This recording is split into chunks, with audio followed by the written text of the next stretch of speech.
C'est la chronique du jeudi. Paulus Agathon. Alors Caroline, nous parlons de la chronique du jeudi, nous parlons des inégalités. Et parler d'inégalités hommes-femmes, c'est également parler des droits des femmes et des filles. Et quand on parle des droits des femmes et des filles, il faut savoir que ça se retrouve dans les droits humains. Et ces droits couvrent plusieurs aspects de la vie, notamment la santé, l'éducation, la liberté, la participation politique, le bien-être économique. On a également l'absence de violence, pour ne citer que ceci. Alors l'égalité hommes-femmes, c'est une lutte à laquelle on s'intéresse partout dans le monde. Et cela depuis le milieu du XXe siècle. On a même la Déclaration universelle des droits de l'homme qui a été adoptée par les Nations Unies en 1948, mais qui demeure toujours au cœur des préoccupations malgré toutes les évolutions. Alors, qu'est-ce qu'il en est 70 ans plus tard?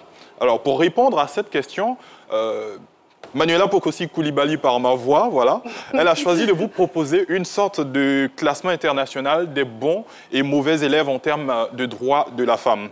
Donc, on va déjà naturellement démarrer chez nous en Afrique de l'Ouest et avec notre pays, la Côte d'Ivoire, où on s'est intéressé aux droits des femmes en politique, puisque l'actualité, c'est bien sûr les élections législatives qui auront lieu le samedi prochain. Alors, il faut savoir que en Côte d'Ivoire, par exemple, malgré la loi du 14 octobre 2019 qui impose aux partis politiques de présenter 30% de femmes aux élections législatives, on en est encore un peu loin. On a par exemple le parti majoritaire, le RHDP, qui présentera 16% de candidates, le FPI 14%, le PDCI quant à lui 8%, et EDS, Ensemble pour la démocratie et la souveraineté, voilà, qui présentera 7%. C'est dire à quel point nous sommes loin du compte derrière le Sénégal, qui est le meilleur élève d'Afrique de l'Ouest, puisque là-bas, les femmes représentent 43% des députés. C'est énorme, on espère en arriver là un jour. Mais pour le moment, on continue de se battre. Alors, côté Afrique centrale, on a pioché également 3 meilleurs élèves en termes d'égalité hommes-femmes, de droits des individus et de liberté de la presse, en s'appuyant sur les données de The Economist. Et en 2020, l'Angola occupait la première place talonnée par le Gabon, voilà, et le Congo-Brazzaville en 3e position. Enfin, un focus en France, en Europe, voilà.